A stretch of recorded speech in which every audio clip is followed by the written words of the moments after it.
changes, that's a fact. Vielen Dank, liebe Elke. Ich bedanke mich übrigens nochmal ganz, ganz herzlich beim Tibet-Haus-Team, beim Verleger Andreas, der das Ganze koordiniert hat, bei Gisela und Karin, die ist jetzt nicht hier. Ich habe noch nie so gute Korrekturen gelesen wie von den beiden. Das war wirklich, also, und inhaltliche Vorschläge vom Andreas noch und natürlich die seelisch-moralische Begleitung. Und das Cover, schließlich nicht zu vergessen, das Cover stammt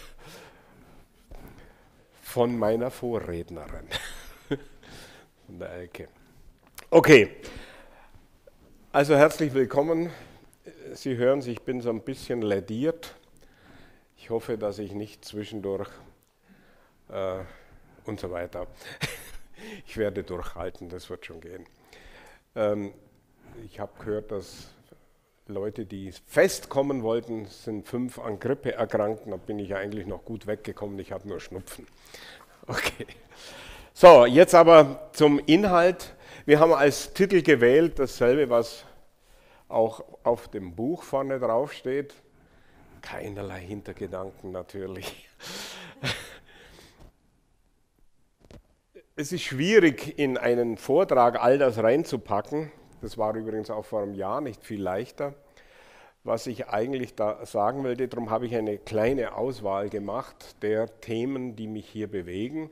Ich knüpfe aber mal an der Aktualität an, die sich leider überhaupt nicht verändert hat seit einem Jahr. Ja. Ich meine, die Fake-News-Geschichte, das haben Sie alle mitbekommen, das war ins öffentliche Bewusstsein getreten durch den US-Präsidenten, der im Streitgespräch mit Herrn Acosta von CNN die Fragen dann nicht mehr angenommen hat und immer nur gesagt hat, you are fake news. Ja. Und inzwischen habe ich gelesen, hat man Trumps Aussagen, seit er im Amt ist, mal überprüft, rein auf Faktisches, was halt so sich überprüfen lässt, und kam auf knapp 2000 Lügen oder Falschaussagen. Also er beherrscht es auch ganz gut, will ich damit sagen, wobei ich da die Hand nicht umdrehe. Jetzt kommt noch eine Aktualität hinzu, die ich atemberaubend finde. Sie haben sicher alle den Fall Klaas Relotius mitbekommen, ja, aus dem Spiegel. Etwas, ich habe mir zwar immer gedacht, dass natürlich, weil ich kenne ja auch ein paar Journalisten, da wird immer mal ein bisschen geschummelt und dieses Storytelling, was auch im Fernsehen Mode geworden ist, dass man nicht mehr einfach nackt berichtet, da war dies oder jenes, sondern man erzählt es so, als sei man dabei gewesen. Ja, und dann noch ein schönes Foto, möglichst von einem weinenden Kind, ja, oder einer verzweifelt blickenden Mutter, und schon ist die Story gegessen, ja, und wird auch gut verkauft. Diese Tricks kennt man, aber dass einer wirklich rein etwas erfunden hat, das war schon noch ein Tüpfelchen aufs i, muss ich sagen. Kurz, mehr will ich zur Aktualität nicht sagen. Ich möchte schon ein bisschen tiefer einsteigen, wenn Sie mir erlauben. Was hat der Buddhismus mit all dem zu tun, werden Sie sicher sagen. Es sei denn, Sie wissen es schon, dann wiederhole ich es einfach für Sie nochmal.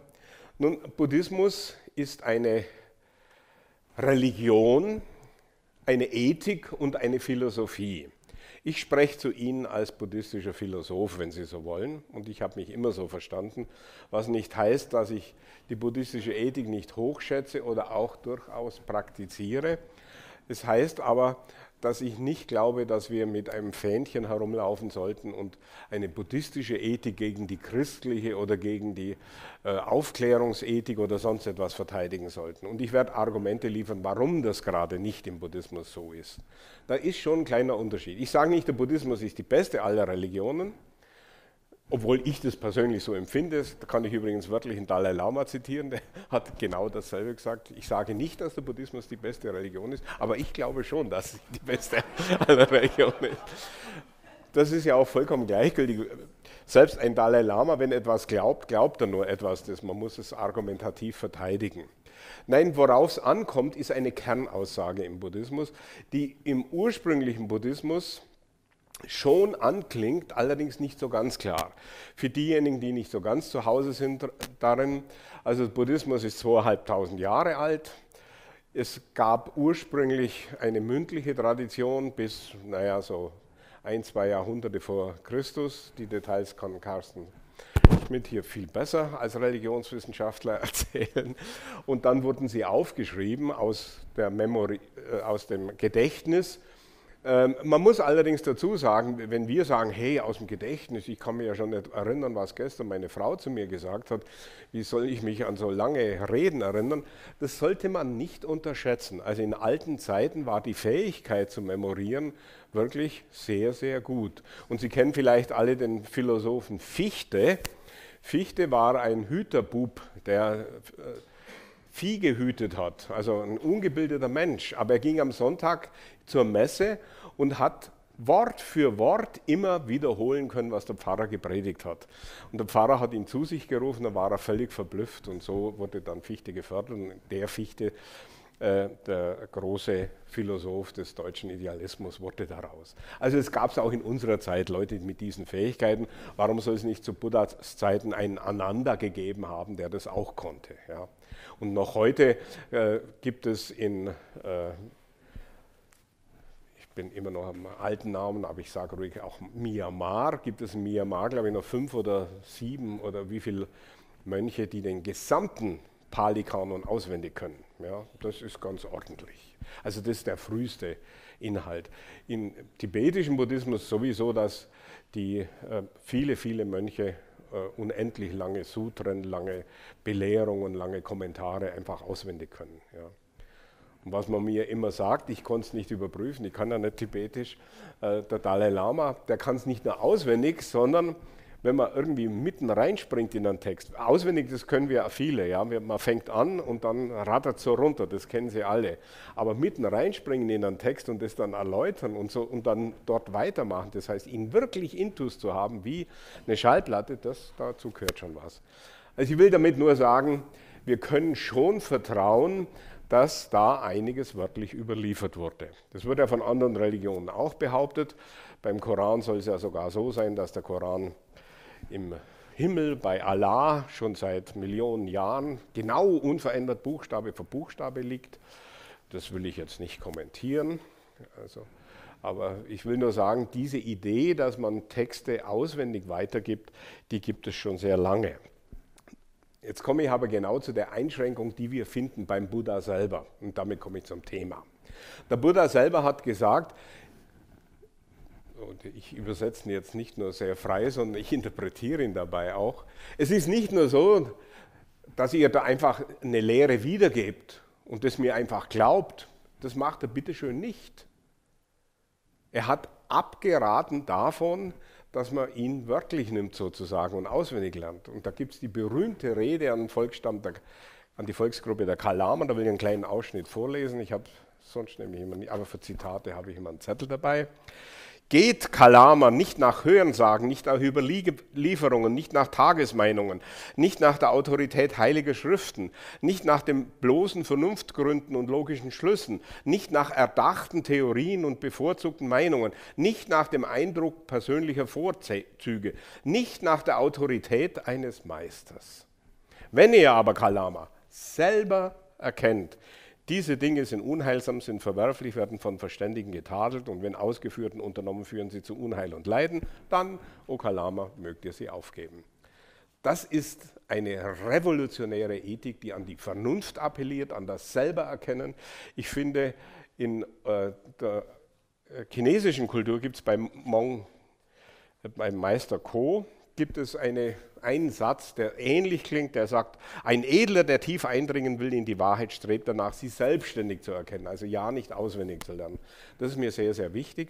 Und jetzt mache ich einen Sprung von guten 2000 Jahren. Wer hat das wieder gesagt? Denn in der Zwischenzeit, egal in welcher Welt, in der islamischen, der christlichen, überall herrschte dasselbe Prinzip, Autoritätsglaube, Schriftglaube und so weiter. Wir kannten das alle.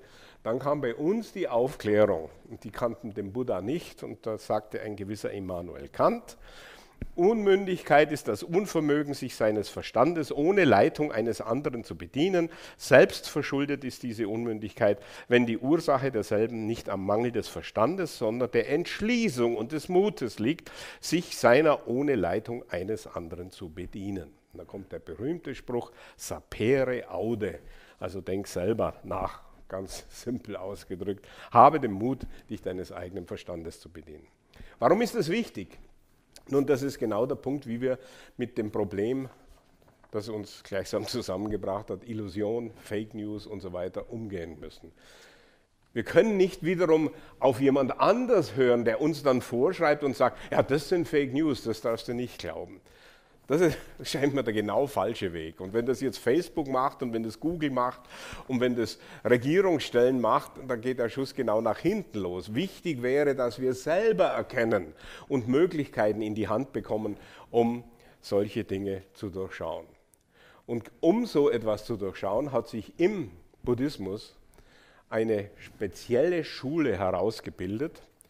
Das ist die Schule von Nagarjuna. Der lebte etwa so im 2., 3. Jahrhundert, was genau ist, weiß man nicht, lehrte in der Klosteruniversität Nalanda und hat eine Reihe von Schriften geschrieben, die man ihm jedenfalls zuschreibt.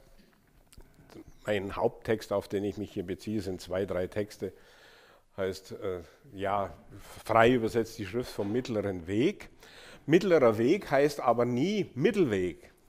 Da muss man aufpassen. Mittlerer Weg heißt bei Nagarjuna nie mittlerer Weg, sondern Vermeiden der Extreme.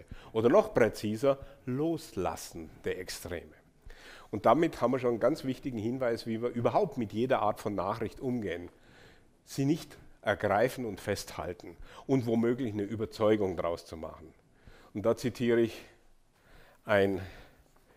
Elke hat das auch immer mal wieder zitiert, wenn ich mich recht erinnere, einen Herrn, der sonst gar nicht mit solchen Gedanken in Verbindung gebracht wird, Friedrich Nietzsche.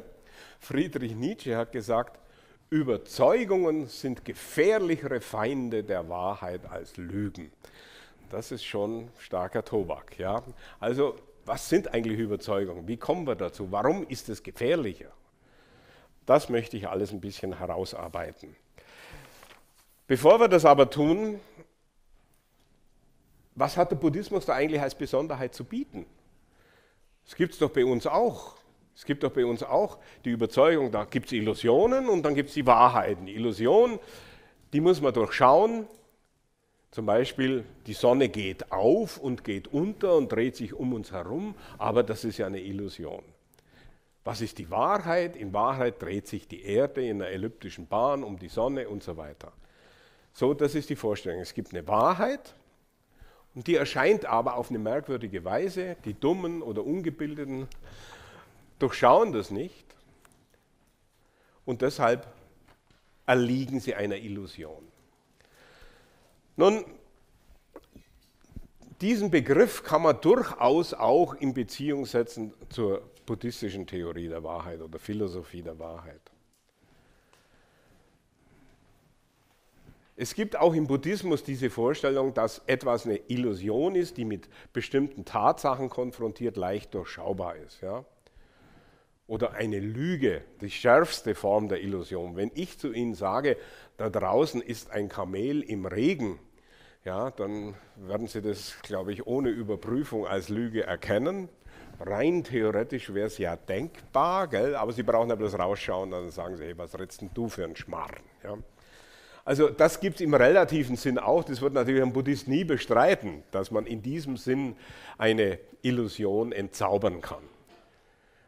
Ich kann mich täuschen, ich habe dieses Kamel da draußen im Regen gesehen, habe ich mich getäuscht und habe dir was Falsches gesagt oder ich habe einfach gelogen. Ja. Also diese Art von falschem Blick auf die Welt, das gibt es natürlich im Buddhismus auch. Dort hat man den Begriff der relativen Wahrheit dazu. Also wenn wir eine Relation herstellen können zwischen zwei Dingen und können an der Relation dann überprüfen, ob die eine Aussage zu den anderen Aussagen und Beschreibungen passt, dann ist das eine relative Wahrheit oder eben eine relative Lüge oder eine relative Täuschung. Aber interessanterweise, und das gibt es in der westlichen Philosophie so nicht, es gibt es durch die Hintertür dann doch wieder, das ist ein bisschen schwierig, eine absolute Wahrheit. Also eine Wahrheit, die sich überhaupt nicht in Relation zu etwas begibt. In welchem Sinn kann man das verstehen? Da möchte ich am Schluss dann sozusagen als Höhepunkt, da können wir dann das Feuerwerk abschießen und sagen, jetzt kommt die hohe Erkenntnis am Schluss mit ein paar ethischen Schlussfolgerungen. Jetzt aber zunächst einmal bleiben wir in der abendländischen Welt. Die Vorstellung, Illusion ist eigentlich nichtig, ist ein Irrtum, ist das Falsche und dahinter gibt es eine Wahrheit. Das ist eine philosophische Idee, die ursprünglich auf etliche griechische Autoren zurück, am schärfsten, deutlichsten hat es herausgearbeitet Platon. Platon hat gesagt, hinter den Phänomenen liegen Wahrheiten, tiefe Wahrheiten und die nannte er Ideen, allgemeine Begriffe. Was ist damit gemeint? Wir sehen hier zum Beispiel viele Stühle, ja? Aber hinter diesen Stühlen liegt ein gemeinsames Prinzip, die Stuhlheit, würden wir dazu sagen. Die Idee Stuhl, die offenbart sich hier und erscheint hier, aber sie offenbart sich nicht selbst in Wahrheit, sondern sie erscheint nur einem Philosophen, der darüber nachdenkt, der die erkennt. Das ist das berühmte Höhlengleichnis auch. Wir blicken auf die Schatten der Welt, wir sind irgendwie gefesselt an Händen und Beinen und blicken auf die Schatten der Welt. Hinten ist der Höhleneingang und da laufen Leute vorbei und die Sonne geht auf und unter und das spiegelt sich irgendwie als Schatten in der hinteren Wand wieder und wir blicken da drauf und sind der Illusion der Schatten erlegen. Jetzt müssen wir uns rumdrehen und in die Sonne blicken, sozusagen ins Licht blicken. Und das ist dann die große Erkenntnis. Das kann man spirituell machen, kann das Erleuchtung nennen im wörtlichen Sinn.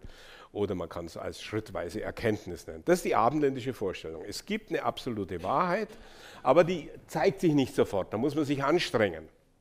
Und in der Moderne als absolute Wahrheit, also ich werde den Satz nochmal zurückführen. Im Mittelalter war diese absolute Wahrheit eine, die offenbart gewesen ist. In einem heiligen Buch steht sie drin. Und die hat man dann gemischt mit ein paar anderen Texten aus dem Altertum, mit Aristoteles vor allem, und hat daraus dann die kirchliche Lehre gemacht, die Theologie, die Logik von der Gottheit und der Welt. Das finden Sie wunderbar dargestellt in Vollendung. Das war der Höhepunkt dieser Philosophie bei Thomas von Aquin in seiner Summa Theologica. Wirklich ein eindrucksvolles Buch, auch heute noch, wenn man es liest. Und da versucht er aus dem Glauben in Harmonie mit der Philosophie die Wahrheit hinter den Erscheinungen zu entdecken. Und wie macht er das? Er nimmt wirklich die Erscheinungen als Aussagen von Menschen, die etwas sagen über die Welt. Die Welt sei so, die Welt sei anders. Also er setzt an der Aussage an und konfrontiert die. Das ist dann immer pro, contra und kommt dann zu einer großen Auflösung. Meistens ist irgendein Bibelzitat oder etwas, das ist dann die Auflösung. Und dann versucht er, die Auffassungen zu harmonisieren und das ist dann die Wahrheit. Ja? Und Garant der Wahrheit ist immer eine Autorität, die dahinter steht. Letztlich Gott natürlich oder ein Theologe. Nun, da kam die Neuzeit und hat gesagt, in der Bibel steht viel und das stimmt einfach nicht. Ja.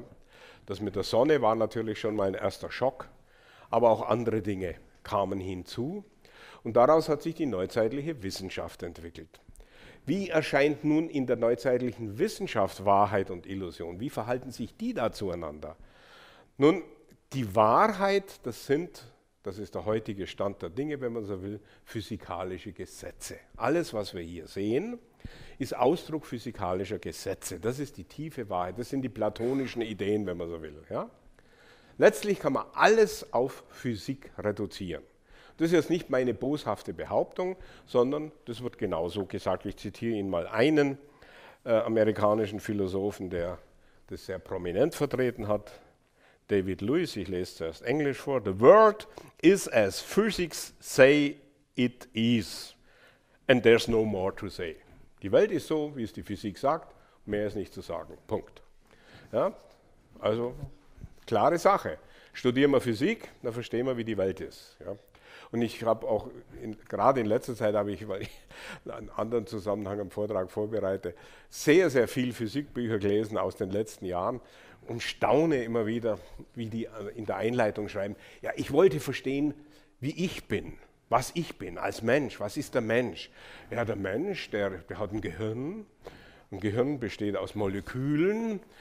Die Moleküle bestehen aus Elementarteilchen. Also muss ich erst einmal Physik studieren. Das ist die Logik. Also man geht von oben runter und reduziert es dann runter auf elementare Teilchen.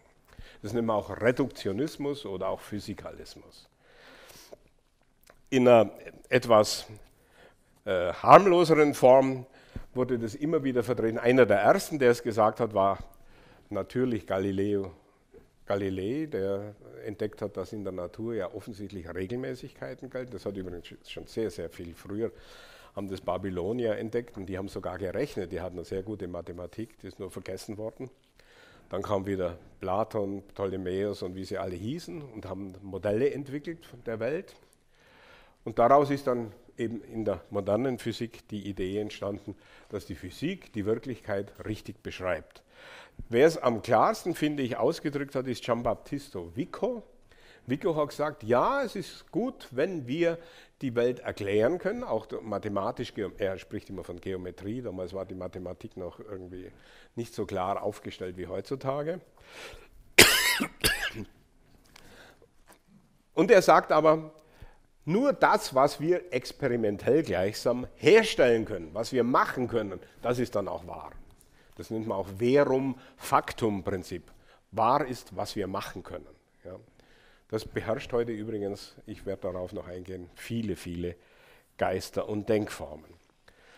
Und interessant ist, was Giambattista Vico, darum habe ich das Zitat aufgeschrieben, über die Wahrheit sagt. Er sagt in seinem Buch Vom Wesen und Weg der geistigen Bildung, und wohl alle diese gelehrten Studien, also damit meint er eben die Naturstudien, sind heutzutage auf ein einziges Ziel gerichtet, die Wahrheit. Wollte ich diese loben, so würde ich mich der verwunderten Frage aussetzen, wer hat sie denn jemals getadelt? Also die Wahrheit ist als Wahrheit unbestritten, das ist unser großes Idol, das ist unser Ideal. Und wie kommen wir zu der Wahrheit? Ja, durch Rechnung und durch Experimente. Jetzt zitiere ich noch einen, ich höre dann auf wieder mit der Zitiererei. Aldous Huxley, der Naturforscher und Philosoph und Ethiker und was er alles war, hat das mal ganz hübsch zusammengefasst. Er hat gesagt, Wissenschaft ist eigentlich nur das, was der gesunde Menschenverstand auch tut. Er beobachtet, kritisch, das ist Wissenschaft. Ich lese vor, wie er es wörtlich sagt, übersetzt. Der gesunde Menschenverstand ist Wissenschaft genau insoweit, als er das Ideal des gesunden Menschenverstandes erfüllt. Das heißt, sie, also die Wissenschaft, betrachtet die Tatsachen als solche oder jedenfalls ohne die Verzerrungen von Vorurteilen. Und Wissenschaft ist einfach gesunder Menschenverstand. Das heißt, in der Beobachtung streng, genau und in der Logik gnadenlos gegenüber dem Irrtum. Das ist ein hohes Ideal. Also das ist das große Ethos der Wissenschaftler. Ja, sie sind nur der Wahrheit verpflichtet, nur was sich experimentell bestätigen lässt, nur was sich in der Theorie zeigen lässt, das gilt als Wahrheit, es wird anerkannt und dieses hohe Ideal pflegen alle Wissenschaftler. Ich bestreite nicht, dass Huxley wirklich daran glaubte. Er hat einen hübschen Satz gesagt, der oft zitiert wird, den muss ich Englisch vorlesen. Man kann viel über die Welt nachdenken und Sachen sagen, aber, das große Aber, slaying of a beautiful hypothesis by an ugly fact. Das heißt, die Ermordung, muss man sagen, einer wunderschönen Hypothese durch eine schlichte, hässliche Tatsache. Und dieses Ideal, wir sind auf Empirie, auf Tatsachen angewiesen, das ist unser Kriterium. Und das unterscheidet uns von allen, von asiatischen, abendländischen Philosophien, denn wir haben die Wahrheit in den Tatsachen. Wir überprüfen alles experimentell. Ja, das ist das hohe Ideal der Physik. Nun, kleine Enttäuschung, so ist die Wirklichkeit, wenn ich auch mal das Wort verwenden darf, in der Physik leider gar nicht. Und vor allem die letzten 30 Jahre hat sich die Physik merklich gewandelt. Sie hat zweifellos großartige Erfolge. Ja? Wir haben heute mal ganz kurz über Sabine Hossenfelder geredet. Ja. In einem Punkt stimme ich ihr nicht zu, weil sie da naiv ist, so typisch Physikerin, der sagt, when it works, it works. Also wenn die Theorie funktioniert, dann funktioniert sie halt. Ja. Okay, also wenn die Kettenreaktion von Uran funktioniert, dann funktioniert halt die Atombombe in Nagasaki. Und sollte man dann nicht einen kleinen Vorbehalt anbringen mit diesem Wörtchen, es funktioniert? Ja. Die Idee ist klar, man muss es experimentell überprüfen. Und tatsächlich ist es so, dass gerade die Physik des 20. Jahrhunderts, um mal ein Lob auszusprechen, um vielleicht Ihnen auch zu verraten, warum ich mal Elektrotechnik studiert habe, weil ich all das wirklich geglaubt und bewundert habe. Ja, das Wunderbare an der Physik im 20. Jahrhundert ist, sie hat ganz viele Theorien entwickelt, die funktionieren. Ich bin sicher, der eine oder die eine oder andere hat ein Handy dabei. Das ist Quantenphysik. Ja, vielleicht waren Sie schon mal beim Arzt, einen Laser behandelt worden. Das ist Quantenphysik. Also eine angeblich ganz esoterische Wissen, die funktioniert. Da gibt es gar keinen Zweifel, die funktioniert. Ja. Also man kann nicht sagen, wenn ich jetzt Kritik übe an der Physik, ich lehne das pauschal ab. Nein, als relative Wahrheit in einem bestimmten Zusammenhang funktioniert sie, als Leitlinie der Technik. Aber es ist keine generelle Wahrheit über die Welt, ist kein Ersatz für Philosophie. Nun, aber genau das wollten die Physiker machen. Sie haben seit ungefähr 40 Jahren suchen sie eine Theory of Everything, eine Theorie von allem. Und das soll alles erklärt werden damit. Ja, was haben Sie jetzt da für empirische Erfahrungen? Also erstens mal schaut man gar nichts mehr unmittelbar an, sondern man braucht einen wahnsinnigen Aufwand, atemberaubenden Aufwand, um selbst kleinste Ergebnisse zu erzielen. Das ist der LHC, der Large Hadron Collider bei Genf, also dieser Ringbeschleuniger, bei dem einfach mit ungeheurer Energie Teilchenstrahlen aufeinander geschossen werden und an den Spuren versucht man dann irgendwas rauszukriegen. Daraus hat sich dann nach und nach das Modell mit den 25 Elementarteilchen, da kam noch Higgs-Boson dazu, jetzt hat man 26 Teilchen, das heißt ein Standardmodell. Und damit kann man sehr viel erklären. Vieles in der Chemie will ich alles nicht bestreiten. Die Schwierigkeit ist nur, das Modell hat eine Riesenlücke. Es gibt einen gewissen Albert Einstein und der hat Anfang des 20. Jahrhunderts in der Relativitätstheorie eine Theorie der Gravitation entwickelt. Was ist Schwerkraft? Ja, also das hier. Ja, was ist das eigentlich? Was für Kraft zieht das eigentlich runter? Interessanterweise, dieses Standardmodell der Teilchen kann das nicht erklären. Sie erklärt die Gravitation nicht. Schon der Einstein hat in alten Tagen dann gesagt, das große Dilemma ist, dass die Quantentheorie zwar die Teilchen alle erklären kann, aber die Gravitation nicht. Und die Gravitationstheorie kann wiederum die Teilchen nicht erklären. Also was ist jetzt? Krise der Physik. Naja, Physiker wären keine Mathematiker, wenn sie da nicht eine Lösung gesucht hätten dafür. Und die hat man und er hat daraus jetzt ganz viele Theorien entwickelt. Die sind alle wunderbar und fantastisch und sie erklären den gesamten Kosmos. Und einige dieser Erklärungen, bin ich fast sicher, haben sie auch schon, wie hätte ich fast gesagt, mit der wissenschaftlichen Muttermilch eingesogen. Ihnen sagt sicher der Big Bang etwas, der Urknall. Ja? Die Theorie vom Urknall, so sei also die Welt entstanden. Ja, wer will denn daran noch zweifeln? Das ist ja ungeheuer. Ja, also was fällt Ihnen ein, sowas zu bezweifeln? Nun, wenn man die Urknalltheorie jetzt zurückführt mit einigen physikalischen Mitteln, ja, kann man tatsächlich. Dummerweise hat man beobachtet, dass sich das Weltall ja tatsächlich ausdehnt. Jedenfalls gibt es Hinweise darauf. Durch das Hubble-Teleskop sieht man, dass sich weit entfernte Sterne voneinander wegbewegen, also expandiert es. Und zwar nicht im Raum dehnt sich etwas aus, sondern der Raum selbst dehnt sich aus. Das ist ein bisschen schwierig zu verstehen. Und mit dem Raum selbst dehnt sich die Zeit aus nach vorne. Ja, das ist alles ein bisschen schwierig zu verstehen. Ich versuche es auch gar nicht zu erklären. Ich wollte nur sagen, das ist der Stand. Das kann man jetzt mathematisieren, das kann man schön darstellen, man kann es auch berechnen, teilweise beobachten. Die Sache hat wiederum leider einen Haken. Dieses Modell der Expansion erklärt von der kosmischen Expansion genau wie viel Prozent? 4%. 96% der Ausdehnung kann man nicht erklären. Und wenn man was nicht erklären kann, in der Scholastik hat man das immer gemacht, dann führt man sogenannte okkulte Qualitäten ein. Das heißt etwas, was man nicht beobachten kann. Hat man in der Physik auch gemacht.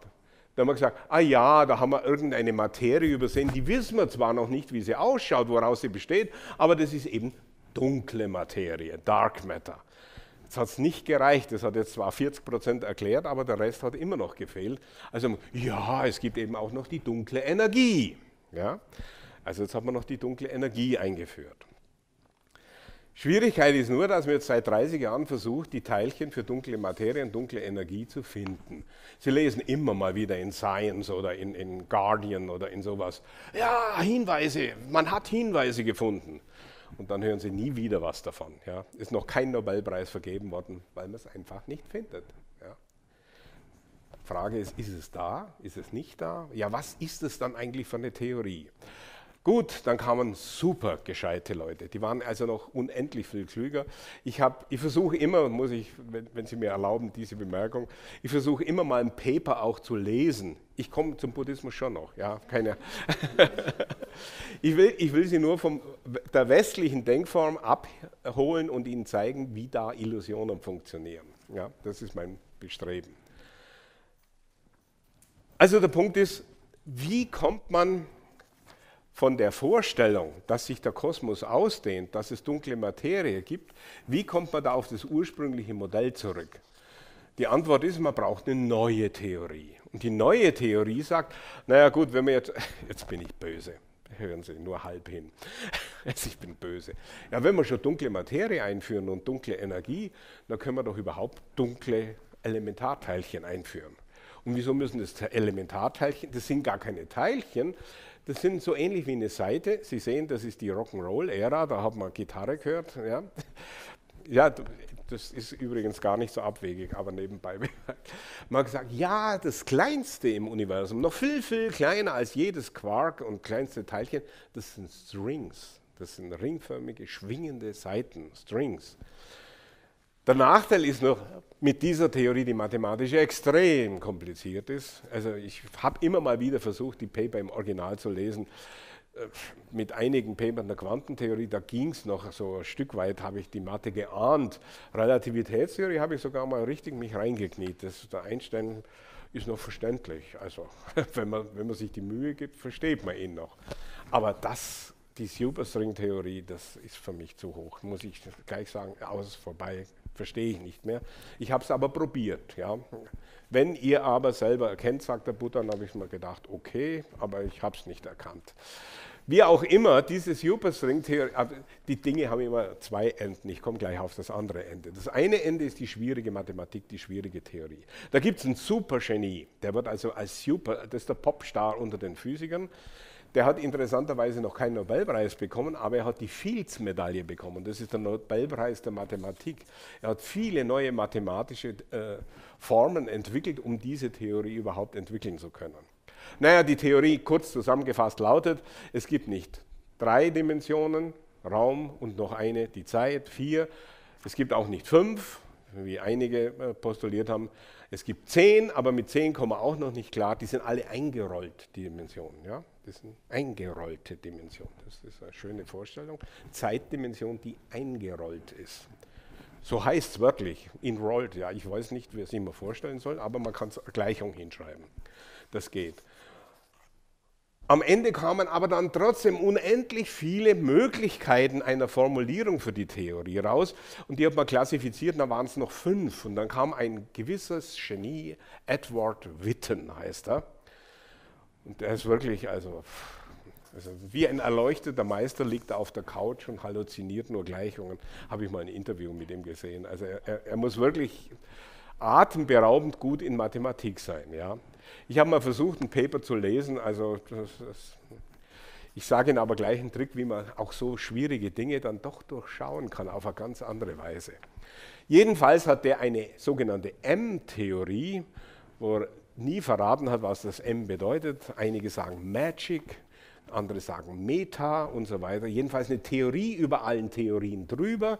Und diese Theorie oben drüber, diese M-Theorie, ist dann die Superstring-Theorie. Und die soll alles vereinheitlichen, die soll alles erklären, Gravitation, Teilchen und so weiter. Sie hat nur einen kleinen Nachteil. Wenn man daraus ein Modell des Kosmos macht, dann wird eine zentrale Größe, heißt kosmologische Konstante, negativ. Dann müsste das Weltall schrumpfen und gleich wieder verschwinden. Dumm gelaufen. Ja, jetzt versucht man eigentlich alles Mögliche. Jetzt gibt es Quantenfeldtheorien, Supersymmetrietheorien.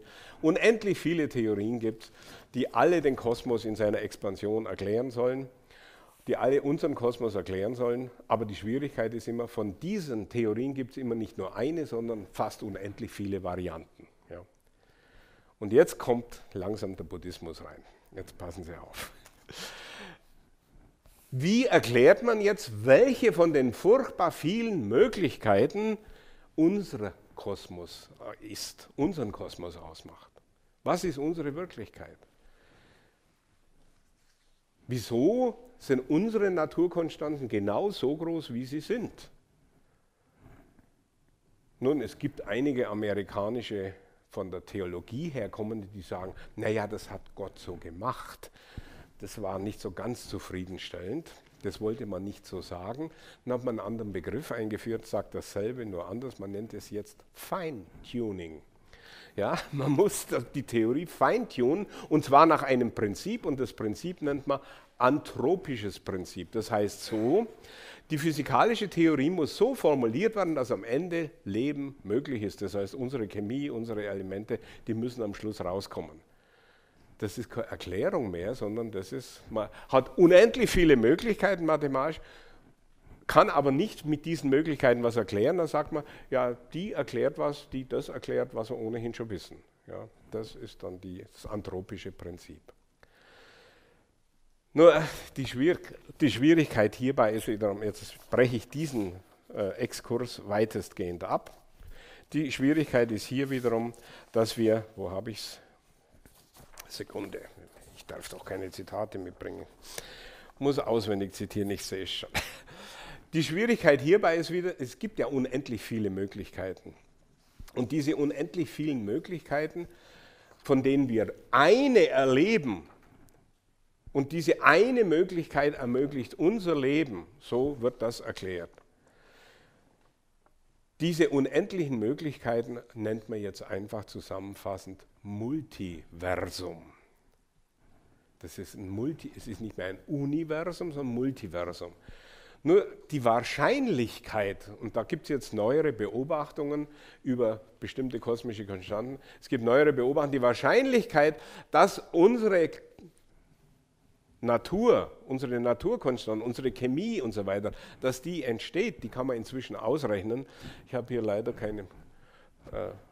keine Tafel, sonst müsste ich Ihnen die Zahl, nein, ich sage es Ihnen, für diejenigen, die wissen, was 10 hoch Potenzen sind, das ist 1 dividiert durch 10 hoch 25. Das ist eine ziemlich große Zahl.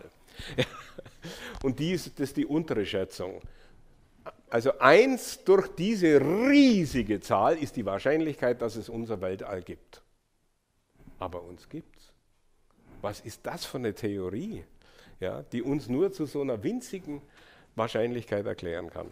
Kurz, wir sind hier in einem völlig neuen Bereich und der wird inzwischen von den Physikern auch zugegeben. Das finde ich das Interessante. Also nicht mehr Slaying of a beautiful hypothesis by an ugly fact. Nein. Heute macht man Science Fiction, also reine Erfindungen. Sage ich das als böser Mensch von außen beobachtend? Nein, das sagt die Lisa Randall, die hat einen ganz großen Lehrstuhl in Quantenphysik in den USA, eine berühmte Figur. Übrigens tun sich in letzter Zeit, für die Damen vielleicht interessant, sehr, sehr viele Frauen in der Quantentheorie hervor. Will ich nur sagen. Es gibt sehr kritische, die ich bewundere, es gibt sehr ideologische, die Quantentheorie in ihrer solchen Form verteidigen, aber es sind Frauen interessant. Also diese Lisa Randall sagt, die Physik ist in eine bemerkenswerte Ära eingetreten. Ideen, die einst das Gebiet der Science Fiction waren, stellen jetzt die Art unseres theoretischen Zugriffs dar. Das heißt, sie machen nur noch Science Fiction, sie erklären überhaupt nichts mehr. Diese ganze neuere Physik ist eine einzige Illusion. Ja? So sagt die Sabine Hossenfelder, die hier in Frankfurt lehrt. Und wie begründet es die Dame? Sie sagt, auch wenn Ideen wie diese im Bereich der Science Fiction bleiben, leben wir in einem wunderbaren und geheimnisvollen Universum. Na, das wussten wir schon vorher. Ja? Also Sie sehen schon, wir leben in der höchsten aller Wissenschaften, die Königin aller Wissenschaften. Das Fundament für alles andere, die Physik, hat jetzt ein Stadium erreicht, das von sich selber sagt, wir machen nur noch Science Fiction. Und das Wichtigste können wir nicht erklären, nämlich wie Gravitation und die Elementarteilchen zusammenhängen. Das wissen wir immer noch nicht. Ja. Und alles Mögliche hat man vorhergesagt, was demnächst entdeckt werden wird in Genf, in dem Superbeschleuniger. Und immer ein Jahr später heißt es, nein, man hat es nicht gefunden. Supersymmetrien und so weiter. Ich will Sie jetzt da nicht weiter langweilen, aber es ist hochinteressant. Ich bin richtig erschrocken, weil ich das, also ich kenne es noch aus meinem Studium, Quantenphysik, mein, toll, und Relativitätstheorie, das ist doch alles zu bewundern und wunderbar. Und dann liest zeitgenössische Physiker und die erzählen dir Geschichten, die habe ich früher in so 60 Pfennig-Hefteln gelesen, Science-Fiction-Hefteln. Da standen so Sachen drin, ja. Also das ist schon merkwürdig. Die Frage ist, was ist aus der Physik geworden? Ist es nur in der Physik so? Nein, es ist in vielen anderen Bereichen auch so. Die Wirklichkeit ist nicht mehr das, was wir glauben, dass sie ist. Sie ist sehr viel virtueller geworden. Vieles von dem, was wir glauben, dass wir wissen, wissen wir aus den Medien. Sie lesen einen Bericht, irgendwo im Internet oder sonst wo. Sie können heute nicht mehr sicher sein, dass dieser Bericht nicht von der neuen Google KI geschrieben wurde. Können Sie nicht mehr sicher sein. Ja? Das ist für mich wirklich das mit Erschreckendste. Es werden sogar Versuche gemacht, wissenschaftliche Texte über KI zu schreiben. Wie weit Google da schon vorgedrungen ist, wissen wir nicht. Das heißt, wir bewegen uns in einer rein virtuellen Welt. In einer rein virtuellen Welt. Und sind da richtig schön zu Hause. Ja, da fühlen wir uns auch wohl. Gell? Nur der Punkt ist, diese virtuelle Welt ist nicht einfach da. Und sie wird auch nicht von uns als Community gemeinsam hergestellt. Nein, da sind schon Interessen dahinter. Und jetzt lese ich Ihnen ein Zitat vor, wo ich mich wirklich sonst wohin beißen könnte, weil ich es nicht hatte, als ich das Buch fertig gemacht habe. Das hätte so gut noch reingepasst, aber jetzt kriegen Sie es aus erster Hand. Karl Rove, ich weiß nicht, ob Sie den kennen, der war Berater bei Bush, das war sein Wissenschaftsberater, führte 2004 mit Ron Suskind, das ist ein sehr bekannter Reporter in den USA, nach einer Rede an der Uni Kalifornien in Berkeley ein Interview. Unter Suskind gibt es wieder. Ich glaube, das lohnt, wenn ich den kurzen Abschnitt mal einfach vorlese. Hören Sie sich den mal in Ruhe an. Menschen wie Sie, sagt Rove zu diesem Suskind, leben immer noch in einer sogenannten realitätsbasierten Gemeinschaft. Sie glauben, dass Lösungen aus ihren so sorgfältigen Untersuchungen der erkennbaren Realität hervorgehen. Ich nickte und murmelte etwas sagt der Suskind dann, ich nickte und murmelte etwas über Aufklärungsphilosophie und Prinzipien und Erkenntnis und so weiter.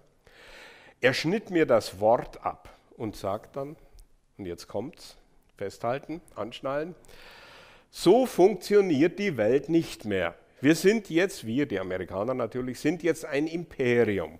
Und wenn wir handeln, schaffen wir unsere eigene Realität. Und während Sie diese Realität studieren, so gründlich wie Sie es wünschen, werden wir erneut handeln, um neue Realitäten zu schaffen, die Sie dann wieder auch studieren können. Und so funktioniert es. Wir, die Handelnden der Geschichte, und Sie alle können das nur studieren, was wir tun. Das ist schon Hammer, ja. Es ist nicht nur ein Class Relotius, sondern das ist eine Selbstverständlichkeit. Und dieses Studieren, was wir tun, das geht eben nicht nur in der Politik so oder mal in der Werbung, das geht auch rein bis in die Wissenschaften. Das ist ein zweiter Punkt. Ich verfolge sehr genau, keine Angst, ich sage jetzt nichts Böses über die Klimadebatte, aber einen kleinen Hinweis gebe ich trotzdem. Wir hatten da einen kleinen Disput vorher. Vom CIA-Direktor gibt es eine Rede vom November letzten Jahres. Und das sagt dieser CIA, und wenn ein CIA-Direktor an der Öffentlichkeit etwas sagt, dann können Sie sich sicher sein, dass jedes Wort 5-mal durch einen Reißwolf ist hin und her gedreht worden und so weiter und auf öffentlichkeitswirksam untersucht wurde. Was sagt er? Ich sage es nicht ganz wörtlich, das zitiere ich jetzt aus dem Kopf. Er sagt, natürlich ist es eine gute Möglichkeit, wenn wir Aerosole in die obere Atmosphäre sprühen, um das Sonnenlicht auszublenden. So können wir mit dem Klimawandel leicht fertig werden. Wir machen das einfach. Nachdem ich das gelesen habe, habe ich gedacht, jetzt sind Sie völlig wahnsinnig. Ja? Jetzt wollen Sie einfach das Klima machen, wie Sie glauben, dass man es machen kann, was natürlich völlig unmöglich ist. Ja? Dann haben wir gedacht, gut, wenn es die Amerikaner zugeben, dass sie es machen, und ich habe einen Kommentator gelesen, der hat gesagt, wenn die CIA sagt, wir können das machen, dann machen sie es schon seit 20 Jahren. Ja.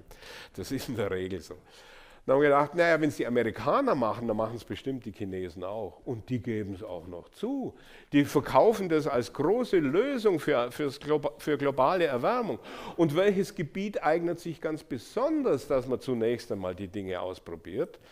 Wir sind hier im Tibet-Haus, Sie ahnen, was ich jetzt sage. Natürlich Tibet. Ja.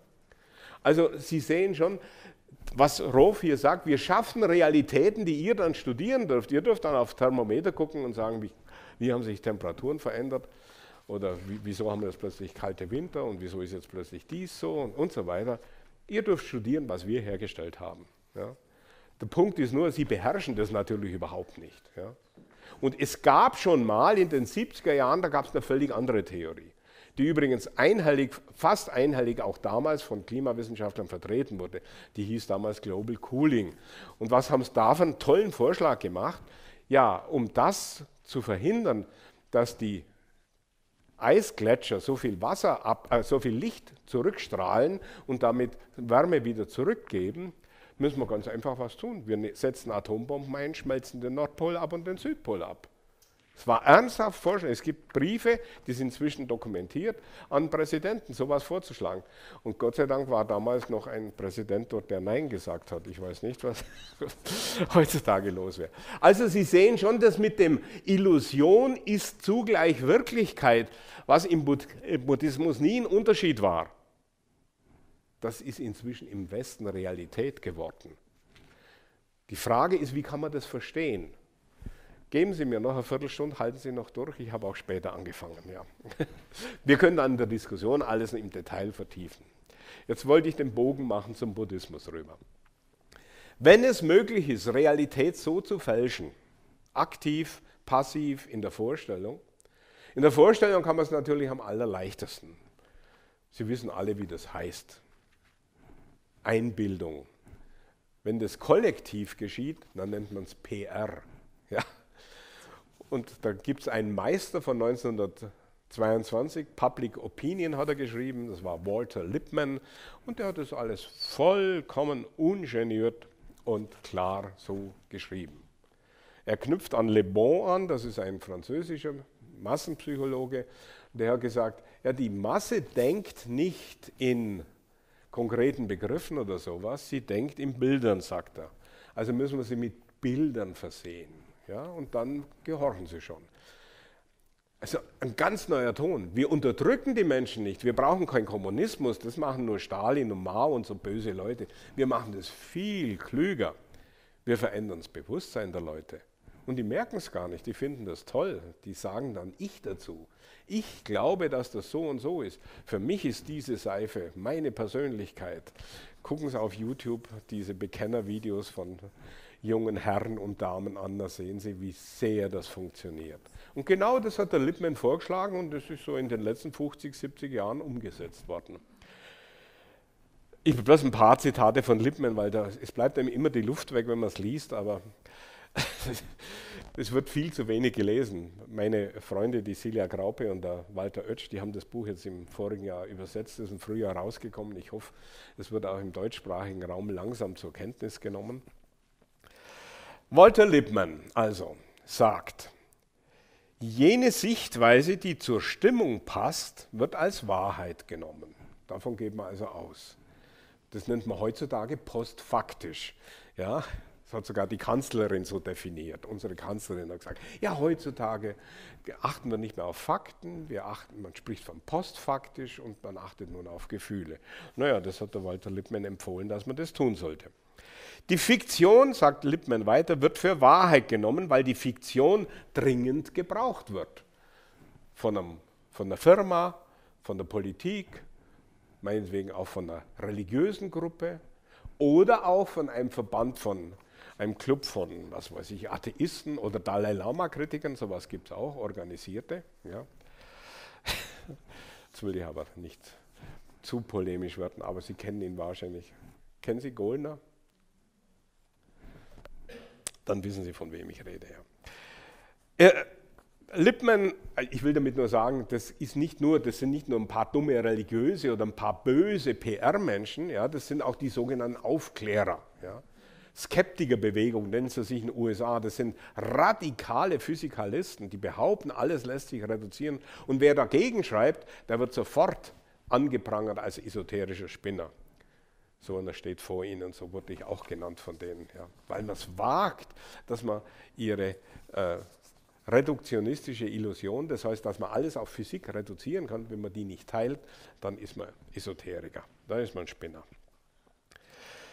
Okay, und was sagt Lippmann? Und das wird befolgt für den meisten Teil. Und übrigens, dieses Zitat hier könnte und jetzt habe ich einen Bogen, endlich, von Dharmakirti stammen. Der hat es nur als Analyse unserer fehlerhaften, illusionären Wahrnehmung genommen. Lippmann macht daraus ein Programm. Für den meisten Teil sehen wir nicht zuerst und definieren dann. Wir definieren zuerst und dann sehen wir. In der großen, blühenden, summenden Verwirrung der Außenwelt suchen wir heraus, was unsere Kultur bereits für uns definiert hat. Und wir neigen dazu, das wahrzunehmen, was wir in ihr von unserer Kultur an Stereotypen, Formen herausgesucht worden ist. Das heißt, was man uns als Erklärungen anbietet, das nehmen wir auf, dann machen wir es zu unserer Meinung, wir vermeinen es und so funktioniert das Ego. Jetzt habe ich einen ganz, ganz schnellen Schlenker gemacht zur buddhistischen Kernaussage, wie das Ego funktioniert in der Verblendung.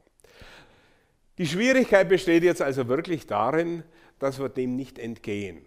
Wenn man irgendwas wissen will, wir können einfach nicht mehr sagen, ja, ist es von einem halbwegs ernst meinenden, seriösen Wissenschaftler, Journalisten, Menschen überhaupt berichtet oder ist er selbst in der Illusion drin?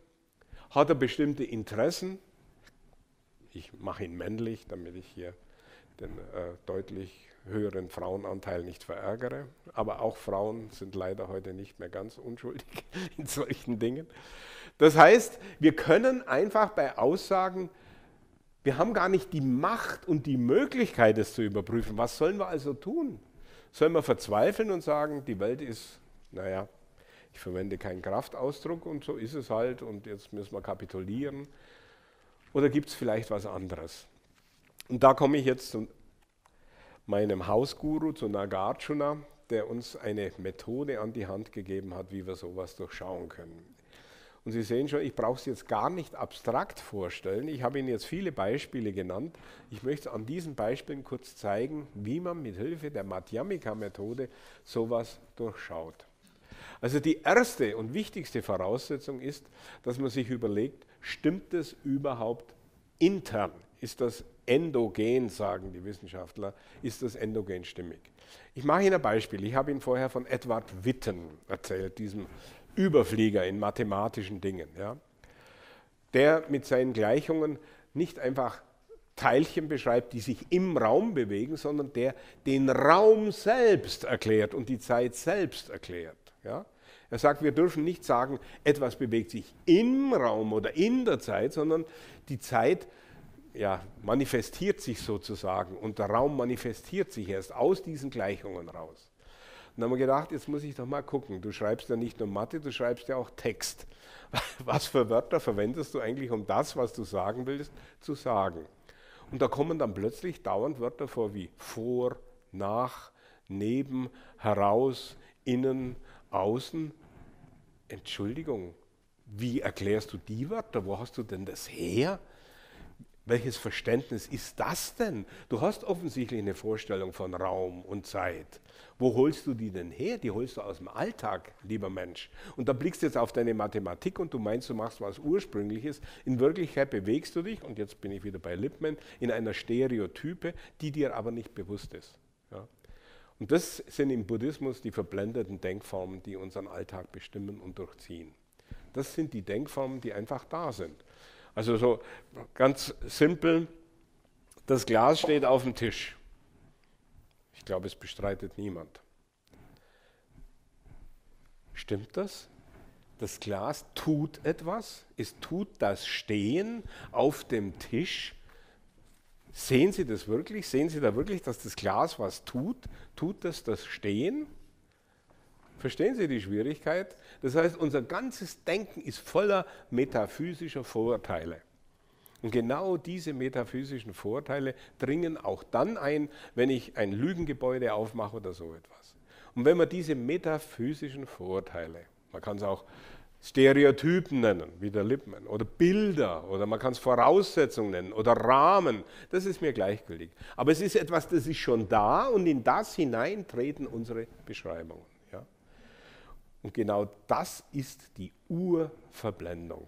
Das ist die absolute Täuschung im Buddhismus.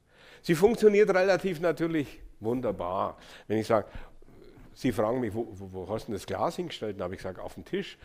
In diesem Zusammenhang, also so als relative Wahrheit im Gespräch, funktioniert es wunderbar. Aber wenn man anfängt, das ernst zu nehmen, absolut zu nehmen und sagen, ja, was heißt stehen? Ja, dann sind wir im Dschungel. Und das kann man so mit allen Begriffen, mit allen Vorurteilen machen. Und dann wird man entdecken, dass all diese Begriffe eine Täuschung enthalten. Wieso halten wir die aber dann fest? Wieso ziehen wir die gar nicht in Frage? Wieso hegen wir da feste Überzeugungen, dass es so ist? Ich bestreite doch nicht, dass das Glas hier steht. Was willst du da widersprechen? Ja. In einem gewissen Sinn bestreite ich es auch nicht, aber in einem absoluten Sinn bestreite ich es sehr wohl. Und das ist der Witz der absoluten Wahrheit im Buddhismus. Dass wir aus unseren relativen Überzeugungen, die wir in einem vorausgesetzten Denkrahmen hegen, dass wir da die Welt nicht absolut verstehen können. Es gibt keine Theory of Everything, wie die Physiker hoffen. Das sieht man ganz praktisch daran, dass sie scheitern, sie überhaupt relativ zu formulieren. Ja, schon das sieht man. Dann aber die Vorstellung zu haben, man könne alles auf Physik reduzieren und damit auch das Bewusstsein erklären, das ist wirklich atemberaubend. Und das glauben wirklich alle. Nur ein Beispiel noch. Die Lisa Randall, die ich schon zitiert habe, diese physikalische Überfliegerin, in US-Medien ist die sehr bekannt, ist so Art Harald Lesch in Amerika. Ja. Es gibt da zwei, den Science Man gibt es noch in den USA und die Randall, die ist in New York sehr verbreitet. Die sagt, wir haben, ich muss synchron übersetzen, bin ich nicht so gut, aber ich kriege es einigermaßen hin. Ich denke, wir haben keine zusammengefasste Theorie des Bewusstseins. Jetzt wird man sagen, halt deinen Mund, setz dich auf ein Sitzkissen und versuch herauszufinden, was Bewusstsein ist. Du hast ja einen direkten Zugang dazu. Das Schöne am Bewusstsein ist, dass das Einzige auf diesen schönen Erdball, zu dem wir unmittelbar Zugang haben. Sie kennen das alle vor dem Einschlafen, wenn man nicht einschlafen kann, was passiert und wo passiert es? Im Bewusstsein. Ja, also diese Art von Zugang wird aber abgelehnt. Ich habe ein ganzes Kapitel über einen Freud drin, der das systematisch verneint. Der sagt, ja, wenn man von innen an die Sache rangeht, das ist unwissenschaftlich, das ist verboten. Und wörtliches Zitat, das ich sehr liebe bei Freud, das Bewusstsein ist die Oberfläche des seelischen Apparats. Jetzt verstehen wir viel, ja. Aber Psychoanalyse, ich bin sicher, einige von Ihnen haben da auch noch eine gewisse emotionale Bindung dran. Ich habe die auch noch aus meiner Jugend, die ist mir ja groß geworden. Meine kritische Theorie, Adorno, Marx, Psychoanalyse. Und das ist doch, so lässt man sich nicht täuschen über die Welt. So erklären wir alles durch die Libido. Ja, schon als kleine Kinder sind wir davon getrieben. Jedenfalls, wie sagt da heute Physikerin dazu? Die berufen Sie nicht mehr auf Freud, der ist Ihnen zu esoterisch, ja. Er spricht ja vom seelischen Apparat, das geht ja schon gleich gar nicht mehr. Wenn, dann ist es psychisch, weil wenn ich das Wort Seele übersetze, das klingt doch gleich viel more scientific, ja. Da ist eben die Psyche und dann macht man auch Psychologie und nicht Seelenlehre. Ja, das wäre doch mal wieder einfach rückübersetzen. Das ist übrigens auch ein kleiner Trick. Übersetzen Sie es einfach und fallen Sie nicht auf die wörtlichen Suggestionen herein. Ja? Übersetzen Sie es zurück. Okay, jetzt kehre ich zu dieser Randell, ja, dem weiblichen Harald Lesch. Sie ist deutlich klüger und hübscher als der Harald Lesch. Das muss ich jetzt schon mal sagen. So, das war jetzt sexistisch ohne Ende. Ich gebe es zu. Also sie sagt, okay, wir haben keine zusammengefasste Theorie des Bewusstseins. Soweit gut. Da denkt man, jetzt macht man einen Punkt. Ja, und denkt nochmal nach. Nein, man macht ein Komma und fährt fort. Gedanken und Gefühle sind letztlich verwurzelt in elektrischen, chemischen und physischen Eigenschaften des Gehirns. Tja, man hat zwar keine Theorie des Bewusstseins, aber das weiß man sicher. Es ist irgendwie da, ist es irgendwie drin. Ja. Und was hat man da für eine tolle Erklärung dafür? Das ist übrigens ein Trick, mit dem können Sie sehr viele Theorien ganz einfach durchschauen, wenn das verwendet wird. Dass man, entweder spricht man von Ganzheit und Teilen, das gibt es, aber das ist fast noch aristotelisch, weil da billigt man der Ganzheit ein eigenständiges Sein, eigenständige Existenz zu. Schlimm wird es, wenn man dann das Wörtchen emergent verwendet. Schon mal gehört? Also aus irgendeinem System geht plötzlich eine Eigenschaft hervor, die man nicht durch dieses System erklären kann. Das nennt man emergente Eigenschaften dann. Und so erklärt man das Bewusstsein. Also da haben wir das System da oben, das sind irgendwelche Neuronen, die sind chemisch zusammen und dann macht schnipp, emergent, kommt dann das Bewusstsein raus. Es erklärt nichts, aber es klingt gut. Ja. Die Schwierigkeit hierbei ist nun, und da brauche ich sage mal, der Nagarjuna ist reinkarniert in einer Person in der Mathematik, zum Teil, ein Stückchen von Nagarjuna ist er reinkarniert, und zwar in Gödel. Der Gödel hat nämlich auf mathematisch strenge Form etwas gezeigt, dass sich mathematische Ableitungen, Beweise, also alles in der Physik ist Ableitung oder Beweis, dass man keine Beweistheorie, kein Beweismechanismus formulieren kann. Das ist selbst widersprüchlich. Oder anders gesagt, ich habe es immer einfach so übersetzt, es gibt keine Theorie der Kreativität. Punkt. Warum? Weil in der Kreativität kommt immer was Neues vor. Ich bin nur kreativ, wenn ich irgendwie in einem kleinen Bereich was Neues schaffe. Und es gibt keine Theorie des Neuen, denn das Neue müsste ich ja erklären aus etwas. Und wenn das Neue aus dem Alten hervorgeht, dann steckt ja das Neue im Alten schon drin. Das ist ein Widerspruch. Das kann man jetzt sehr viel klüger ausdrücken. Gödel hat das getan. Also können wir Folgendes sagen mit dem Herrn Gödel. Und es ist vielleicht frech, ich hoffe, meine buddhistischen Freunde verzeihen mir diese Frechheit, dass ich Nagarjuna jetzt mit Gödel übersetze, aber ich glaube, genau das ist derselbe Gedanke. Man widerlegt eine Theorie nicht dadurch, dass man eine andere Theorie formuliert und zum Beispiel sagt, ja, Bewusstsein ist eine Substanz, wie der Descartes gesagt hat. Und die Substanz gibt es neben der Materie und die interagieren dann irgendwie ganz kompliziert. Das wäre eine Gegentheorie. Ja? Oder überhaupt besteht alles nur aus Bewusstsein. Das ist der absolute Idealismus. Das wäre auch wieder eine Gegentheorie. Nee, so macht man es nicht. Man zeigt einfach, dass man nicht denken kann, dass das Bewusstsein aus materiellen Voraussetzungen entsteht. Das kann man nicht denken. Der Gedanke lässt sich nicht nachvollziehen. Ich mache es meistens kurz so. Keiner der Physiker, die mir sowas sagen wie die Frau Randell hier, ja, also wie ich gesagt habe, is rooted in electrical, chemical and physical properties of the brain. Also es wurzelt alles in den physikalischen Eigenschaften des Gehirns und den chemischen Eigenschaften des Gehirns. Nee, da brauchen wir gar nicht eine Gegentheorie machen, wir brauchen nur sagen, okay, also alle Gedanken und Gefühle wurzeln im Gehirn, in den physischen Eigenschaften des Gehirns, das nennt man Reduktionismus. Ist diese Theorie, die du eben formuliert hast, damit auch etwas, das im Gehirn seine Wurzel hat? Und dann muss es zugeben, sie kann nicht anders, sie hat es ja gesagt. Dann hat sie damit behauptet, sie hat eine Theorie, die sich selbst erklären kann. Ja, verstehen Sie die Pointe? Und damit ist sie aufgehoben. Damit, schnipp, ist der ganze Reduktionismus verpufft, hat sich in nichts aufgelöst.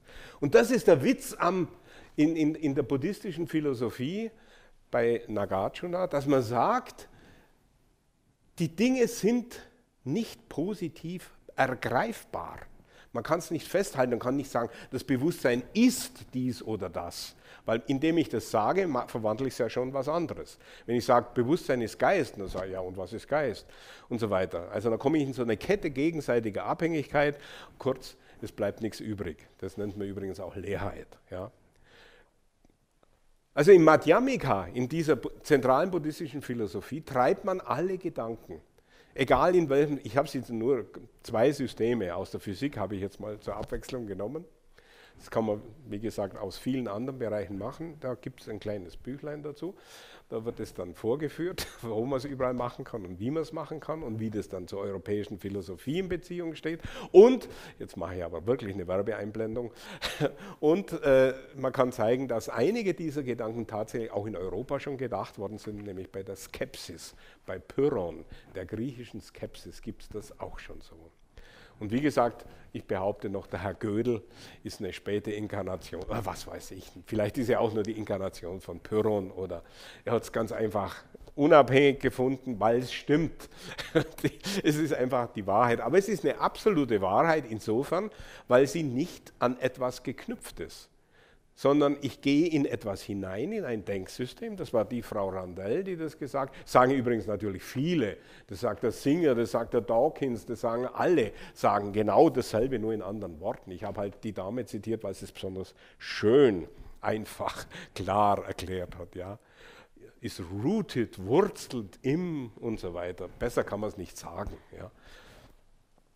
Also Bewusstsein wurzelt in den chemischen Eigenschaften des Gehirns. Ja. Und wenn man sie jetzt fragen würde, ja, als Moment, das ist aber doch ein bisschen was anderes, das Gehirn, als die Chemie des Gehirns. Ja, das sind emergente Eigenschaften. Das heißt, ich kann das nicht sagen, aber ich tue so, als hätte ich eine Erklärung, das nenne ich Emergenz. Ja. Man könnte natürlich auch sagen, es ist ein Eingreifen Gottes oder es ist irgendwie Intelligent Design, sagen bestimmte Schulen in Amerika dazu, die aus der christlichen Tradition kommen. Langer Rede, kurzer Sinn. Es ergibt sich also hiermit eine Vorstellungsweise, die sich praktisch anwenden lässt, auch auf höchste theoretische Ebenen. Dass man es in der Politik auch machen kann, das habe ich jetzt heute nicht sehr ausführlich vorgeführt, aber Sie ahnen schon, dass das genauso möglich ist. Man guckt sich einfach an, funktioniert die Erklärung. Und das Beste ist immer, Sie beziehen es auf sich selber und fragen, wer sagt es, von wo aus und wie blickt er worauf? Verstehen Sie den Punkt? Wer sagt es? Von welcher Position aus und worauf blickt er? Wenn er so tut, als hätte er einen Überblick über die Wirtschaft, die Gesellschaft, die politischen Prozesse von außen, dann wissen Sie schon, dass er lügt. Vielleicht ganz unfreiwillig. Ja, er ist so trainiert, er blickt immer von außen nach. Aber er ist Teil davon. Und wenn ich Teil von etwas bin, dann muss ich mich immer selbst in die Erklärung mit einbeziehen. Alles, was ich dann von den anderen sage, muss auch für mich gelten.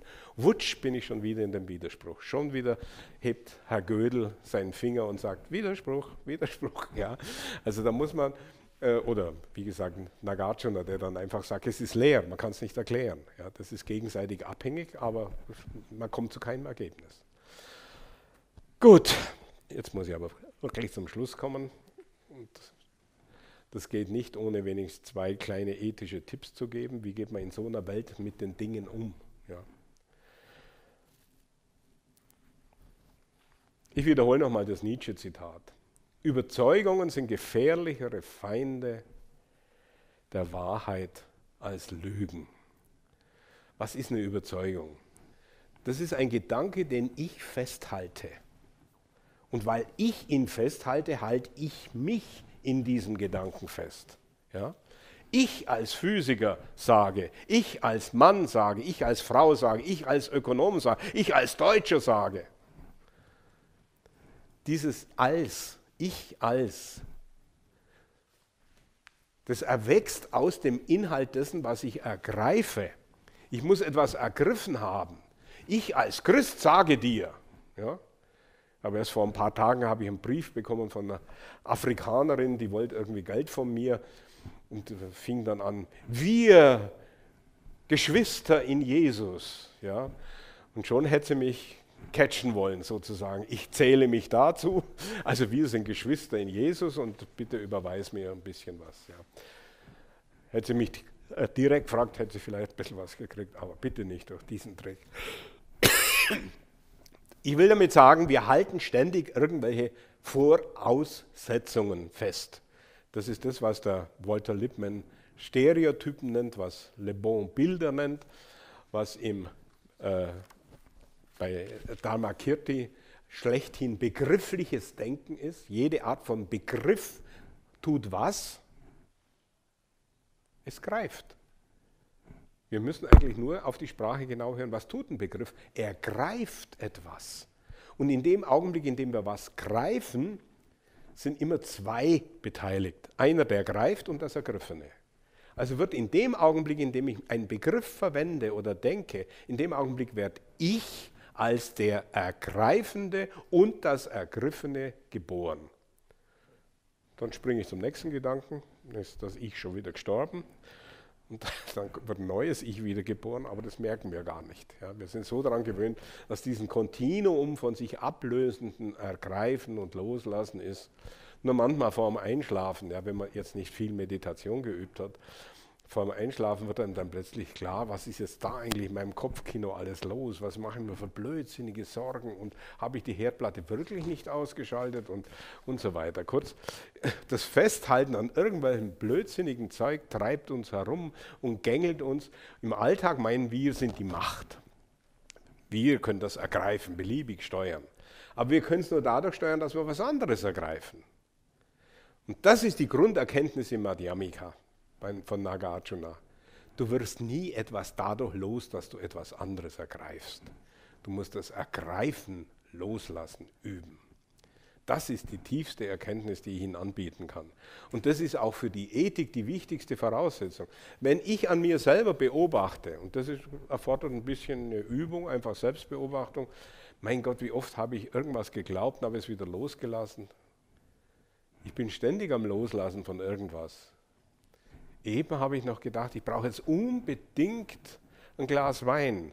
Und dann ruft mich jemand an, jetzt brauche ich überhaupt kein Glas Wein mehr, weil ich habe eine freudige Mitteilung erhalten und so weiter. Da sieht man, wie schnell man was loslassen kann. Ja? Das hängt also wirklich von einem Denkprozess ab. Und wenn man die Erfahrung kennt, das nennt man Meditation, dann praktiziert man es halt im Alltag. Sie können sich auch auf ein Sitzkissen setzen, Ihre Gedanken beobachten und damit vertraut werden. Aber der Witz ist eigentlich, dass wir alltäglich das Loslassen gar nicht so sehr üben, sondern bemerken erstmal. Denn eines kann ich Ihnen wirklich versprechen. Todsicher müssen Sie irgendwann alles loslassen. Das ist eine tiefe Wahrheit, die ist todsicher. Ja? Und da ist es klug, dass man das vorher schon ein bisschen übt. Ja? Ja, wenn man das Loslassen vorher schon geübt hat, dann ist man vertraut mit diesem Fluss, mit diesem Offenen, da taucht man in so eine offene Bewegung ein, die ist weder räumlich noch zeitlich noch sonst was, sie ist einfach offen. Und nebenbei bemerkt, da ist auch ein bisschen Glück drin in dieser Offenheit. Ja. Denn was loslassen macht glücklich. Haben Sie das schon mal bemerkt? Man will sich entspannen. Man will sich nicht anspannen, man will sich entspannen. Ja. Warum wohl? Weil man was Ergriffenes loslässt und sei es nur eine Körperhaltung oder was weiß ich. Und wenn eine Erkenntnis kommt, wenn Sie irgendwas verstanden haben, dieses aha, was ist das? Das Loslassen der Frage. Ja? Erkenntnis ist das Loslassen der Frage. Das merken Sie spätestens dann, wenn Sie am nächsten Tag denken, was habe ich jetzt eigentlich da erkannt? Also es geht mir oft so, ich schreibe was auf und stehe auf, mein Gott, jetzt bin ich aber fast Buddha, ich habe so viel erkannt. Am nächsten Tag, was habe ich eigentlich verstanden? Ich weiß es schon wieder nicht mehr. Warum? Weil das hängt ab von dem, was man zuvor ergriffen hat. Ja? Der Moment des Loslassens, dieser zeitliche Fluss, da blitzt so bei uns so ein bisschen die Buddha-Natur auf, da blitzt die Leerheit auf, die Offenheit. Und das ist unser Freund, ja, mit dem kann man vertraut werden, das ist nicht der Feind. Der Feind heißt Vergänglichkeit, Leid. Warum? Weil ich was festhalte, was ich loslassen muss. Ich werde von außen gezwungen dazu, es loslassen zu müssen. Das ist immer schlecht, das ist klar. Ja.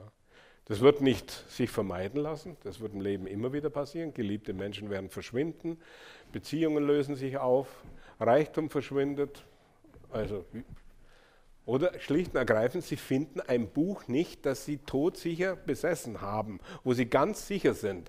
Und die Schaumkrone der Wut steigt in ihrem Mund auf. So geht es mir ganz oft bei meiner. Ich habe so an die 11.000 Bände zu Hause und ich stelle sie immer mal wieder um. Und sie glauben gar, ich weiß genau, wie das Buch aussieht. Ich will das Zitat jetzt, ich will das festhalten. Ich will. Und dann finde ich es nicht. Das ist sowas von frustrierend. Selbst solch triviale Dinge, ja, fügen uns Leid zu. Ja? Sie fügen uns Leid zu. Oder ich will etwas kochen. Ich stelle mir alles wunderbar vor und dann stelle ich fest, Mensch, ich habe ja keine Sahne mehr oder was weiß ich. Wenn sie vegan sind, dann fehlt vielleicht Schnittlauch oder irgendwas ganz Wesentliches. Also dieses Loslassen müssen ist unser Alltag. Und das nennt der Buddha Leiden, Samsara. Wir erleiden die Welt, weil wir gezwungen sind, immer loslassen zu müssen.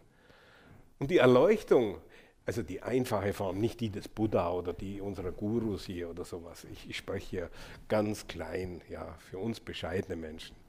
Also die einfache kleine Erleuchtung besteht darin, dass wir inmitten dieses Wirbels von Ergreifen das Loslassen immer wieder bemerken, erkennen und dann auch bei anderen entdecken. Und dann können wir sagen, oh mein Gott, der hält jetzt verzweifelt. Ich sehe es genau, was der festhält. Ich sehe genau, wo der feststeckt. Ja? Und da hat man ein bisschen Mitgefühl mit ihm, ganz von selber. Da braucht man sich gar nicht anstrengen, weil man kennt es von sich selber. Ja? So geht es mir immer, wenn ich meine alten marxistischen Freunde aus den 60er Jahren sehe oder wenn sie mir begegnen als Kommentatoren auf Amazon, die meine Bücher kommentieren, da denke ich mir, mein Gott, hängt ihr immer noch in diesem Mist drin. Und ich erkenne es genau. Ja? Also man kann Mitgefühl haben dann plötzlich für andere. Gut, ich weiß, es ist nicht leicht. Manchmal wird man halt einfach wütend, weil das, was der andere festhält, das tut halt weh. Ja? Also, wenn ich einen Nachbarn habe, der unbedingt glaubt, am Samstag abends um 11 Uhr noch bohren zu müssen, dann kann ich nicht zu ihm sagen, könntest du das bitte nicht loslassen? Ja, ich sage schon einmal, aber wenn er es dann wieder und wieder tut, dann kann es sein, dass man dann das Loslassen nicht mehr so gut beherrscht. Ich gebe es zu. Am Buddha kann das, aber wir wissen im Prinzip auch, wie es geht. Ja, also wie gesagt, im Prinzip üben wir es einfach ein bisschen. Ja, also ich kann nur sagen, ich empfinde das sehr befreiend. Ich vergesse auch immer wieder, was hast du denn jetzt eigentlich wieder festgehalten? Woran hältst du fest? Was tut dir jetzt im Augenblick weh? Du musst irgendwas festhalten. Und wenn man das dann rausgefunden hat, was man eigentlich festhält, darum ist die Atemübung so wichtig, weil das Ausatmen ist eigentlich die ständige, wiederholte, das Loslassen. Ja. Okay, und das ist eigentlich auch der ganze Kern der Ethik. Wenn ich verstehe, wie Loslassen geht, dann kann ich die Leerheit praktizieren, ich kann sie umsetzen in Mitgefühl, in Toleranz und so weiter. All das hat Grenzen. Wie gesagt, ich bin nicht der Dalai Lama, garantiert nicht. Sie vielleicht auch nicht, ich weiß es nicht. Ja.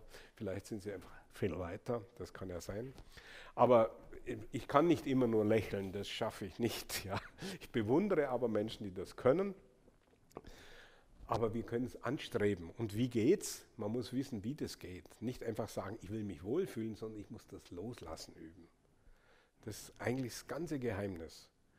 Und im zentralen Kapitel über das Nirvana, wo Nagarjuna was über das Nirvana sagt, da sagt er viele Dinge über das Nirvana, könnten wir jetzt endlos darüber reden. Aber es endet dann damit, dass er einfach sagt, dass das die Weisheit des Loslassens ist. Ja. Das ist meine Übersetzung, aber ich glaube schon, dass ich ihn da ganz gut verstanden habe. Ja. Die Weisheit des Loslassens ist Nirvana. Also ist Nirvana schon hier. Ja. Gut, es gibt dann noch das große Nirvana, das verspreche ich Ihnen, todsicher werden wir alle das Große loslassen und dann schauen wir mal, wie es weitergeht. Ja, schauen wir mal, wie es weitergeht. Ja. Okay, so viel fällt mir jetzt, ich habe viel zu lange geredet, ich weiß es, aber ich musste das Sie bemerken es, das mit der Physik war relativ frisch bei mir. Und wenn man an der fundamentalen Wissenschaft der Physik das schon zeigen kann, die ja das Fundament von allem anderen sein soll, ja, was bleibt dann noch übrig? Dann sind wir schon ein bisschen schlauer im Buddhismus, wenn wir das durchschauen, finde ich. Ja, das als kleine, brauchen keinen Nobelpreis in Physik, um das zu durchschauen. Okay, vielen Dank einstweilen.